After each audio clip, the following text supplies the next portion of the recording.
وقت کا علوم کیا جانے، خسروا عرش پہ اڑتا ہے پھریرا تیرا۔ احباب عزیز وقار، بخاری و مسلم شریف کی ایک حدیث پاک کا مفہوم ہے۔ حضرت ابن عباس رضی اللہ تعالی عنہما سے روایت ہے، آپ فرماتے ہیں خسفت الشمس علی عہد رسول اللہ صلی اللہ علیہ وسلم فصلی۔ آپ فرماتے ہیں کہ حضور نبی کریم صلی اللہ علیہ وآلہ وسلم کے عہد مبارک میں سورج کو گرہن لگ گیا تو حضور نبی کریم صلی اللہ علیہ وآلہ وسلم نے نماز پڑھائی۔ صحابہ فرماتے ہیں کہ ہم نے دوران نماز دیکھا کہ حضور نبی کریم صلی اللہ علیہ وآلہ وسلم مصلی امامت پر کھڑے کھڑے آگے کی جانب بڑھے، ثم رأیناک تقعقعت، پھر ہم نے دیکھا قدرے پیچھے کی جانب ہٹ گئے۔ جب نماز سے فارغ ہوئے تو ہم نے عرض کی، یا رسول اللہ صلی اللہ علیہ وسلم، دوران نماز وجہ کیا تھی کہ آپ آگے کی جانب بڑھے پھر پیچھے کی جانب ہٹ گئے؟ تو رحمت عالم صلی اللہ علیہ وآلہ وسلم نے ارشاد فرمایا، انی اریت الجنہ او کما قال علیہ الصلوۃ والسلام۔ حدیث کا مفہوم ہے، فرمایا میں نے زمین پہ سینے پر کھڑے ہوتے ہوئے ساتوں آسمانوں کے اوپر جنت کو دیکھ لیا۔ فرش والے تیری شوکت کا علوم کیا جانے، خسروا عرش پہ اڑتا ہے پھریرا تیرا۔ ایک تو یہ پتا چلا کہ صحابہ نماز پڑھتے بھی سرکار کی زیارت کر رہے ہوتے، اسی لیے فرمایا ہم نے دیکھا۔ ایسے تو حکم یہ ہے کہ دوران نماز قیام کی حالت میں اپنی نگاہ کو سجدہ گاہ پر رکھو، لیکن صحابہ حضور کی زیارت کر رہے ہوتے تھے، اور جب نماز سے فارغ ہوئے فرمایا ہم نے دیکھا دوران نماز آپ نے آگے کی جانب ہاتھ کو بڑھایا پھر پیچھے کی جانب ہٹ گئے۔ وجہ کیا تھی؟ فرمایا میں نے زمین کے سینے پر کھڑے ہو کر ساتوں آسمانوں کے اوپر، جنت کیوں ساتوں آسمانوں کے اوپر ہے، فرمایا ساتوں آسمانوں کے اوپر جنت کو دیکھ لیا تھا۔ فرمایا صرف دیکھا ہی نہیں، فَتَنَاوَلْتُ مِنْهَا عُنْقُودًا، جنت کے پھلوں میں سے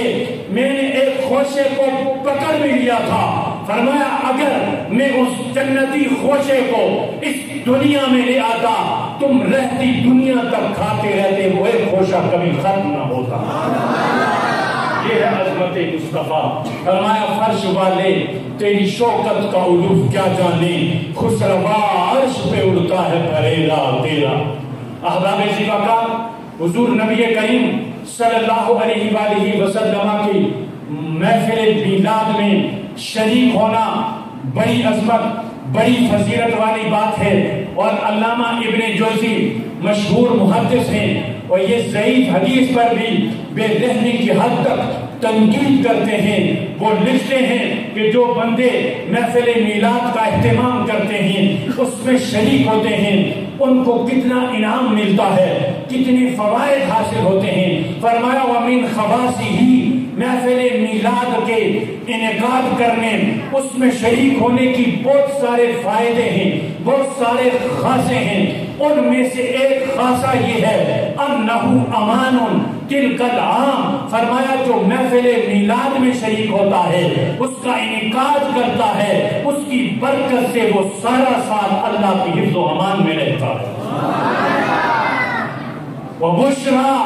عَاجِلَةً بِنَيْلِ الْبُغْيَةِ وَالْمَرَامِ، اور وہ اس کی دل کی جو نیک تمنا ہوتی ہے محفل میلاد کی برکت سے اللہ جلد پورا فرما دیتا ہے۔ نعرہ تکبیر، نعرہ رسالت، آمد مصطفیٰ،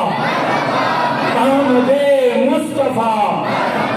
ہماری اس عظیم الشان محفل میلاد کے روح رواں اور ہمارے معزز مہمان، میری مراد رونق بزم علم و عرفان، خطیب نقطہ، استاد العلماء حضرت علامہ مولانا مفتی محمد امجد رضوی صاحب مدظ اللہ العالی ہماری اس محفل کی اسٹیج کی زینت بنے ہیں،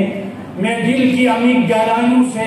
انہیں اہلاً سہلاً مرحبا کہتا ہوں، اور میں اپنی جانب سے اور اپنے تمام انتظامیہ کی جانب سے تمام نمازی حضرات کی طرف سے آپ کا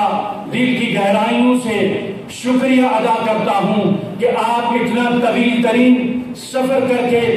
گوناگون مصروفیات ترک کر کے قصور سے ہماری دعوت میں یہاں تشریف لائے ہیں۔ ہم ان کے لیے دیدہ دل فرش راہ کرتے ہیں۔ اللہ رب ذوالجلال کی بارگاہ میں دعا کرتے ہیں کہ اللہ رب ذوالجلال قبلہ مفتی صاحب کے علم و عمل میں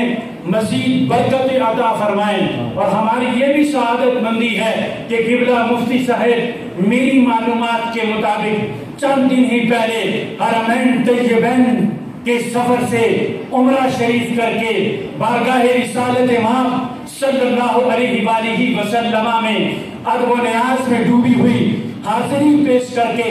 تشریف لائے ہیں۔ اللہ رب ذوالجلال ان کی حاضری کو قبول فرمائے، اور اللہ رب ذوالجلال ان کی دعاؤں کی برکت سے، اور اللہ رب ذوالجلال حضرت سیدنا عمر فاروق رضی اللہ تعالی عنہ کی دعا کی برکت سے ہمیں بھی حرمین طیبین کی باادب مقبول حاضری نصیب فرمائے۔ اور حضرت عمر فاروق رضی اللہ تعالی عنہ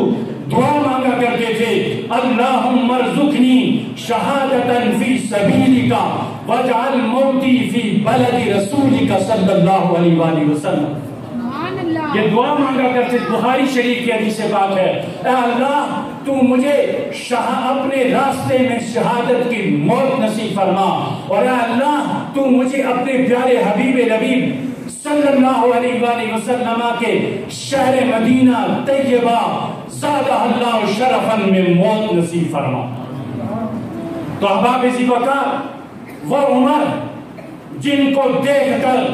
شیطان راستہ چھوڑ دیتا تھا، اور آج کے اس نمائندہ اجتماع میں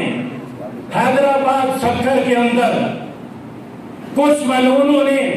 امیر المومنین عادل الاصحاب مزین المنبر والمحراب حضرت سیدنا عمر فاروق اعظم رضی اللہ تعالی عنہ کی شان میں بے ادبی کا مظاہرہ کیا ہے۔ حدیث پاک کے اندر آتا ہے جس کا مفہوم یہ ہے کہ حضور نبی کریم صلی اللہ علیہ وآلہ وسلم نے فرمایا کہ جو میرے صحابہ کو طعن و تشنیع کا نشانہ بناتا ہے اس پر اللہ کی بھی لعنت ہے، اس پر ملائکہ کی بھی لعنت ہے، اور اس پر سارے انسانوں کی لعنت ہے۔ اور آج کے اس اجتماع میں ہم بھرپور طریقے سے مذمت کرتے ہیں اور حکومت پاکستان سے یہ مطالبہ کرتے ہیں کہ ان ملعونوں کو برسرعام گرفتار کر کر کافر کردار تک پہنچایا جائے، اور یہ لوگ نہ اسلام کے وفادار ہیں نہ پاکستان کے وفادار ہیں کہ انہوں نے ربیع النور شریف جیسے عظیم مہینے میں اتنی مضموم جسارت کر کے وطن عزیز پاکستان کے امن کو پارا پارا کرنے کی کوشش کی ہے، اور اس شاکان مصطفیٰ کے دلوں کو چھنی کر دیا ہے کہ انہوں نے بے ادبی کا مظاہرہ کیا، اور حکومت فوراً پہلے اگر مجرموں کو سزا دی جاتی تو آج یہ واقعات رونما نہ ہوتے۔ احباب ذوالفقار، میرے محبوب کی آمد کے کیا کہنے کہ میرے محبوب جیسا کوئی نبی نہیں، میرے محبوب کی امت جیسی کوئی امت نہیں، میرے محبوب کے صحابہ جیسے کسی کے صحابہ نہیں، اور میرے محبوب کی اہل بیت جیسی کسی کی اہل بیت نہیں۔